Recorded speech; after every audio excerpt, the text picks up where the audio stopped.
The way I see it, China wants to normalize its military presence and send a message that it is still powerful militarily, and it is a country that is to be reckoned with.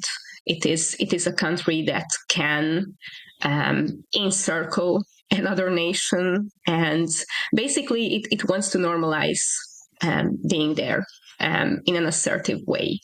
And for Australia, this is relatively new. So China has tried to normalize its presence around the disputed South China Sea islands, but sending this message to Australia is new, and it can be, of course, interpreted as China sending a message to the United States, like if the trade war continues and becomes more serious between China and the United States, China can do certain things to one of the US's closest allies, closest partners, which is Australia.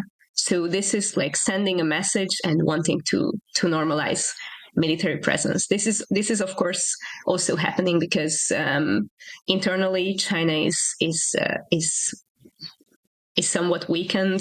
It has very stubborn economic issues, and whenever China feels weak internally, it increases its external projection of power. So this is happening because of China being weakened internally as well. And Ronan, from the Australian side, and we're going to come to the US in a minute, of course, but from the Australian side, there's been a bit said already so far about the response, or perhaps the dissatisfying level of the response from Australia. Can you talk us through that? Yeah, so I think it's important to remember, obviously, Australia has our federal election coming up in May this year. So that does play into it from both sides, trying to potentially score political points. But immediately following the incident, we saw the Australian Foreign Minister, Penny Wong, issue a please explain to the Chinese Foreign Minister. However, there was not really any thorough explanation given to the reasons behind the lack of notification or prior warning to get given to the Australian government. And so then potentially the opposition party has accused the government of being weak on China. However, if we look, again, I think both parties are trying to maintain this relationship with China going into the future. So again, I think part of it is political games, but this is not the first incident that we've had some sort of interaction between China.